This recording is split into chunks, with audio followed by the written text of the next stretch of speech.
special. Treat you right cause you special. It never gets old with you. Gotta keep up with treating you right. All I need is you right by my side. It never gets old with you. What's good, y'all? Welcome to another visual diary. It's been a lot going on in the subconscious realm of my life, at a point where I'm finally able to confront it, and I'm finally willing to admit I can express into words how and what I've been going through. Basically, the non-cliches that people don't talk about, I'm here to basically bring that to y'all attention. And here's how I'm either going through it, something that caught my attention, or something that I've experienced and I want to share how I've overcome it, basically. I guess we could start with insecurities to get into it. We have physical insecurities that, society likes to talk about a lot. And we have so much tools and information to beat our physical insecurities. If you don't like your nose, get a nose job. If you're insecure about your body, either go to the gym or go get surgery, the BBL, the breast reductions, the tummy tucks, the Negro.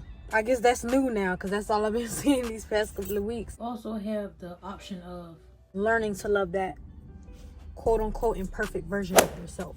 What I don't hear a lot about, emotional insecurities, things or past traumas that I've been dealing with since as a kid, but I just overlooked them or I never dealt with them, and now they're resurfacing. It's like, okay, these things just got to get dealt with.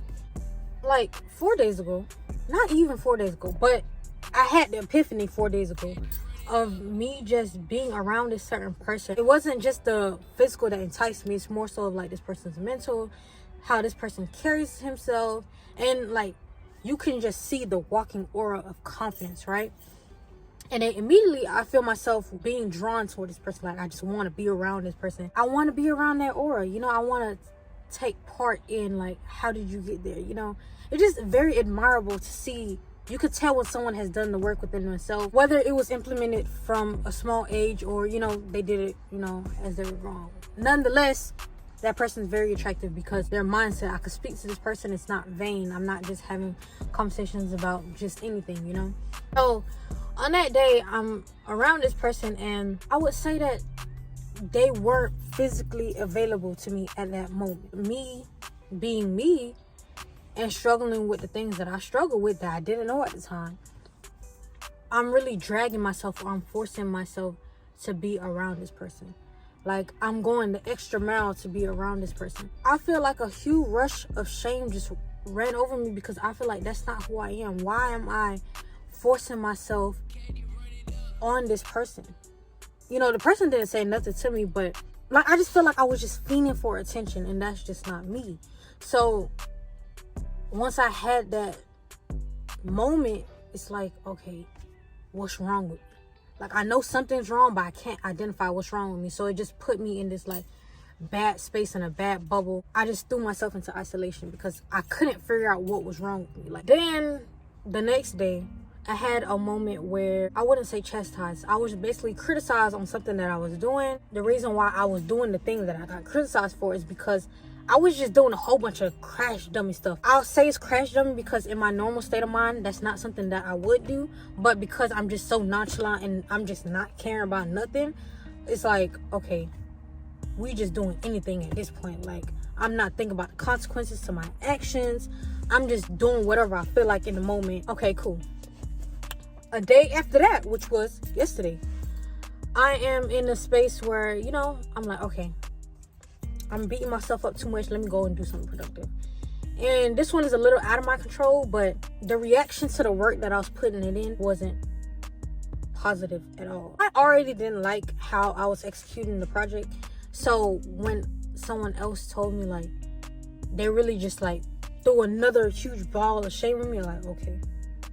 It put me in another sunken space and put me in that same mood again. So that's 3 days in a row I'm in this sunken space.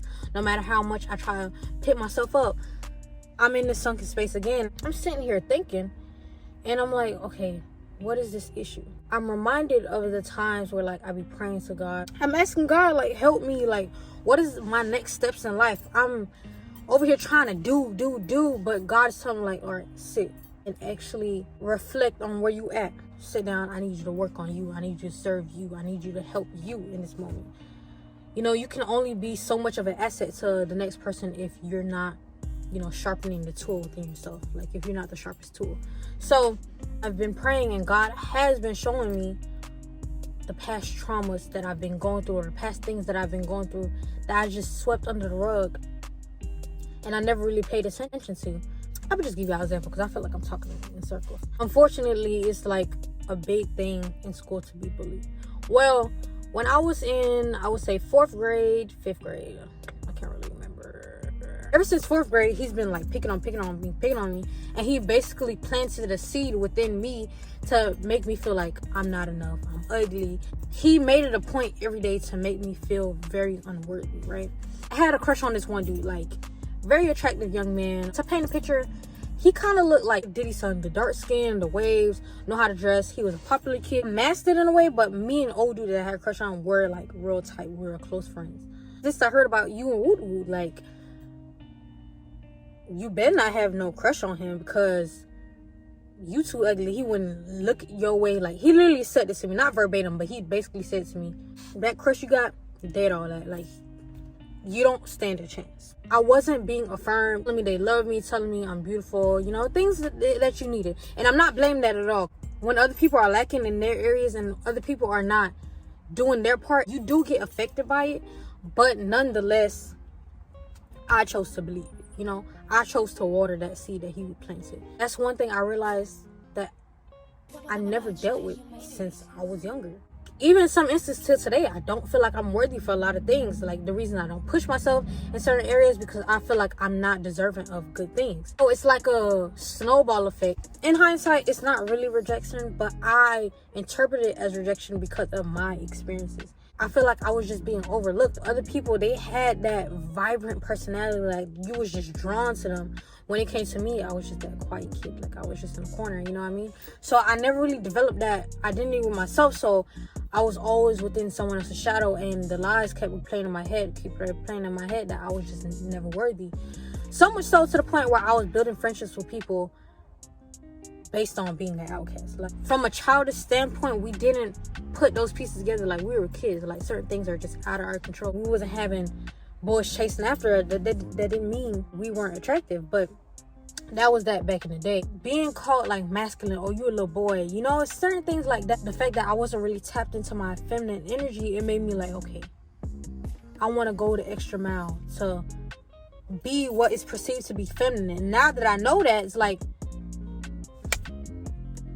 wearing dresses all the time don't make you feminine. Getting your nails done, getting your hair done all the time, that's not the core of being feminine.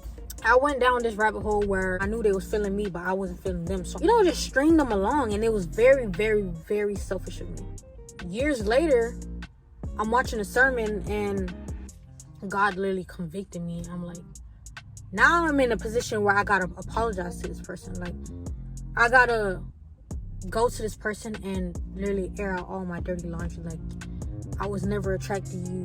The only reason why I kept talking to you is to feed my ego. Like, it was this whole thing. Like, I'm crying, I'm literally telling this person, like, I'm so sorry, and like really asking for forgiveness, all because of I never worked out things that were said or done in the dark. Like, I literally left them in the dark, and I let lies of the enemy just keep replaying in my ear to the point where I hurting other people. And we don't ever want to know that we're the cause of other people's pain, or we don't ever want to know that we're the villain in someone else's story, when that so much can be the case. I could go on and on and on about the atrocities that we face in life, and how we use that to handicap ourselves, and how we use that like as an excuse to why we are the way that we are. As a woman, I can attest that being hurt by another female, or just like being betrayed in sisterhood in general, I don't know, it just hurt different. I don't know. But cause Susan talked to the guy that you was talking to in middle school, now you can't establish relationships with women, and now you like 23, you know? Like, we say little stuff like that. Or your teacher told you that you would never amount to nothing based on the behavioral patterns that you were displaying in school, and now you just put yourself in hustle mode. Like, you just grinding 24/7. Mental health, physical health, all that emotional out the window. You're not even able to provide anything to anybody around you outside of the financial aspect, but we still blaming Mr. Rogers. Sir, you're 45. Like, life has gone on. Mr. Rogers is living his life. Society or culture made it so normal to hold on to that grudge. In no way, shape, or form am I saying you don't have a right to be hurt or they weren't wrong in their doings. Of course, you know? Literally, the Bible speaks on situations like this. There are going to be trials and tribulations. God allows these things to happen for the reason of your growth. In 1 James, he tells us to, you know, it seems like an oxymoron or, you know, even a paradox that why would I take joy in my trials and tribulations and things that I go through? But God is telling us that it's used to refine us, make us perfect, and make us, you know, develop fruits. All of that is out the window if you basically holding a grudge and you're not allowing yourself to be pruned by these situations. It's no amount of times that you cut your hair. It's no amount of times that you dye your hair. No matter how many ink, you could get a whole sleeve, you know? Sometimes we do in subtle ways, like, you know, we travel, really trying to escape the pain. You could go to the other side of the world. That voice will still be lingering in your head. Those thoughts of, you know, the abandonment, the feeling of unworthiness. All of that is going to keep reoccurring unless you face your problems head on. That's just the growing pains of being an adult. The whole thing behind having grace and God providing you with people that'll be able to forgive you is for situations like that. There will be times where, you know, you hurt other people, or there will be times where, you know, you're just not as knowledgeable, and that's okay. You know, you're not gonna get it right every time, but to know that and just like sweep it under the rug or just be negligent, like, it's not fair for all your friends, all your family, your partner. They shouldn't be paying at the cost of what people did to you years ago.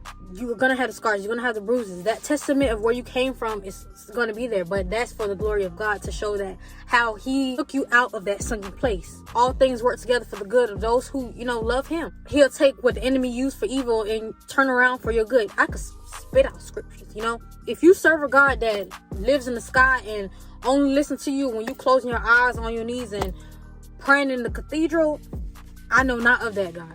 But the God that I serve, very omnipresent, is a healer and able to restore as well. Like, his nature is so caring. Because you are his child, he understands. Mercy and forgiveness is not over. Like, we still have time. Like, you can repent. It does hurt. There is, you know, the growing pains. I'm a victim to this. That's the whole point of me making the video. But to be stuck in that place and create excuses for ourselves, all right, yeah, that's not okay. That's what I've been learning. The reason why I haven't, you know, drop a visual diary as soon as I would have liked to, but I'm learning and I'm sharing my knowledge as I go. It's definitely a process. Some days will be harder than the other. I know I'm bound to make a mistake more than once, but I'm pretty sure next time around when I go through something like this, I will have the cognitive to, you know, tackle the situation in a different manner. I definitely hope you guys learned something. I definitely hope that this convicts you guys, but in a good way, so that you guys can grow and be pruned into a better version of yourself. If there's any pointers I left out, y'all can comment that as well, because I'm pretty sure I can learn from it. Like, comment, subscribe, all that good stuff. And I'll be back next time.